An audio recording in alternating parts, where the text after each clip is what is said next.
Sonnet 65, Since Brass, nor Stone, nor Earth, nor Boundless Sea by William Shakespeare. இந்த 65th sonnet வந்து fair youth sonnets கீழே வரக்கூடிய ஒரு sonnet. ஓகேவா? இந்த சானட் மூலமாக வேர்ட்ஸுக்கு எவ்வளோ பவர் இருக்குது, ஈவன் வேர்ட்ஸ் யூஸ் பண்ணி ஒரு போயம் அழகாக கன்ஸ்ட்ரக்ட் பண்ணி அது மூலமாக ஒரு பர்சனுக்கு இம்மார்டலைசேஷனே கொடுக்க முடியும் அப்படிங்கிறத இந்த சானட்டில் ரொம்ப அழகாக ஷேக்ஸ்பியர் சொல்லியிருப்பார். இப்போ இந்த சானுடைய சம்மரி பார்த்துடலாம். போயம் லைன்ஸ் நான் டிஸ்கிரிப்ஷனில் கொடுத்துருக்கேன், ஃபாலோ பண்ணிக்கோங்க. Since brass nor stone nor earth nor boundless sea but sad mortality oversways their power. First line என்ன சொல்கிறார் அப்படின்னா, சின்ஸ் பிராஸ் நார் ஸ்டோன் எர்த் பவுண்ட்லிஸ், அதாவது இந்த வேர்ல்டில் இருக்கக்கூடிய ஸ்ட்ராங்கான மெட்டீரியல்ஸ் அண்ட் ஸ்ட்ராங்கான திங்ஸை சொல்கிறாரு. கடலாக இருக்கட்டும், தென் பெரிய மலை, கற்கள், எதாக இருக்கட்டும், பூமியாக இருக்கட்டும், இது எல்லாமே ரொம்ப ஸ்ட்ராங்கானது தான். பட் சேட் மார்ட்டாலிட்டி, இந்த இடத்துல சேட் மார்ட்டாலிட்டின்னு சொல்கிறது வந்து டெத்து. ஓகேவா? பட் டெத் அப்படிங்கிற ஒரு விஷயம் இருக்குல்ல, ஓவர் ஸ்பேஸ் தியர் பவர். அது எவ்வளோ ஸ்ட்ராங்கானதாக இருக்கட்டும், உடைக்க முடியாத பாறையாக இருக்கட்டும், பூமியாக இருக்கட்டும், கடலாக இருக்கட்டும், அது எல்லாத்தையுமே முழுங்கிரும் டெத். அது எல்லாத்துக்குமே முடிவுங்கிறது உண்டு.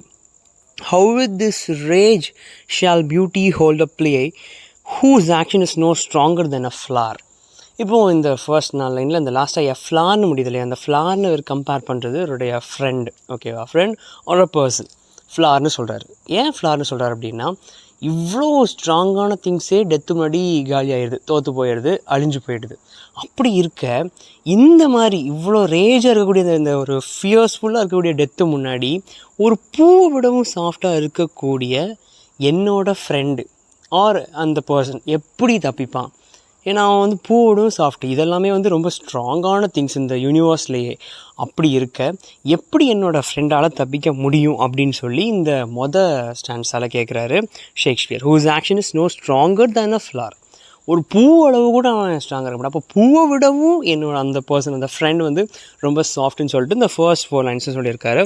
Next stanza, O how shall summer's honey breath hold out against the wrackful siege of battering days. இப்போது ஸ்டான்ஸால் பார்த்தோம் அப்படின்னா ஒரு பூவை விடவும் மென்மையானவன்னு சொல்லி கம்பேர் பண்ணியிருந்தார். இப்போ செகண்ட் ஸ்டான்ஸால் பார்த்தோம்னா honey breath, summer's honey breath. இந்த ஹனி பிரெத்தை விடவும், அந்த மூச்சு காற்றை விடவும், அந்த சுவாசமான அந்த மூச்சு காற்றை விடவும் என்னோடய ஃப்ரெண்டு வந்து ரொம்ப சாஃப்ட் அப்படின்னு சொல்லிட்டு இந்த செகண்ட் ஸ்டான்ஸில் சொல்கிறாரு. ஸோ இப்படி சம்மர்ஸ் ஹனி பிரெத் இதை விடவும் சாஃப்டாக இருக்கக்கூடிய என்னோடய ஃப்ரெண்ட் எப்படி against the wrackful siege of battering days when rocks impregnable are not so stout nor gates of steel so strong but time decays. இப்போ டெத்துங்கிறது எப்படி வருதுன்னா, எப்படி சொல்ல, ஒரு ஃபியர்ஸ்ஃபுல்லாக அப்படியே ஒரு போருக்கு பெரிய பெரிய வீரர்கள் வேறு நாட்டை நோக்கி வருவாங்கல்ல, அப்போ அந்த நாட்டை சுற்றி வந்து பெரிய பெரிய பாறையை வச்சு நல்லா பெரிய கோட்டை சுவர் போட்டிருப்பாங்க, பெரிய மதில் சுவர் போட்டிருப்பாங்க. அதாவது மற்ற நாட்டு படையை வந்து இடித்து உள்ளே வர முடியாத அளவுக்கு, தகர்க்க முடியாத அளவுக்கு ரொம்ப ஸ்ட்ராங்காக இருக்கும். ஆனால் ஒரு 10 நாள் அதை அப்படியே இடிச்சுக்கிட்டே இருக்காங்க, நல்லா ஸ்ட்ராங்காக முழு ஃபோர்ஸையும் காட்டி இடிச்சுக்கிட்டே இருக்காங்க அப்படின்னா 10வது நாளுக்கு அடுத்து அது கண்டிப்பாக உடஞ்சிரும். எவ்வளோ ஸ்ட்ராங்காக இருந்தாலும் ஒரு அளவுக்கு தான், லிமிட் தான் இல்லையா? அது வந்து ரொம்ப ஸ்ட்ராங்காக இருந்துச்சுன்னா 4 எடுக்கும், ஸ்ட்ராங் இல்லைன்னா உடனே நொறுங்கி போயிடும் இல்லையா? ஸோ அவ்வளோ எவ்வளோ ஸ்ட்ராங்கானதாக இருந்தாலும் இவங்க முயற்சியை விடாமல் இவங்க அப்படியே ஒரு ஃபியர்ஸ்ஃபுல்லாக இடிச்சுக்கிட்டே இருந்தால் அது உடஞ்சிரும். ஸோ இந்த டெத்தும் அவ்வளோ ஃபியர்ஸ்ஃபுல்லாக வந்து அப்படியே மோதுது. அப்படி மோதும்போது உடைக்க முடியாதுன்னு நினைக்கிற பாறை என்ன உடையும். When rocks impregnable are not so stout nor gates of steel so strong. எவ்வளோ ஸ்ட்ராங்கான ஸ்டீலாக இருந்தாலும் அது என்ன ஆகாது, ரொம்ப ஸ்ட்ராங்காக இருக்காது. பட் டைம் டிகேஸ், ஏன்னா டைம் வந்து இதாகுது. இப்போ ஒரே அடியில் வந்து உடைக்க முடியாது, ஆனால் திரும்ப திரும்ப திரும்ப நாள் ஆக ஆக வீக்காகி இவங்க உடச்சி உள்ளே போக முடியும் போருக்கு வந்தவங்க. அதே மாதிரி டெத்து வந்து ரொம்ப ஃபியர்ஸ்ஃபுல்லாக இருக்கும். என்ன தான் ராக் மாதிரி நம்மளை சுற்றி பாதுகாப்பு இது இருந்தாலும் டைம் ஆக ஆக எல்லாமே காலியாகிடும். டெத்து இடிச்சல்ட்டு வந்து நம்மளை என்ன பண்ணிடும், முழுங்கிடும்.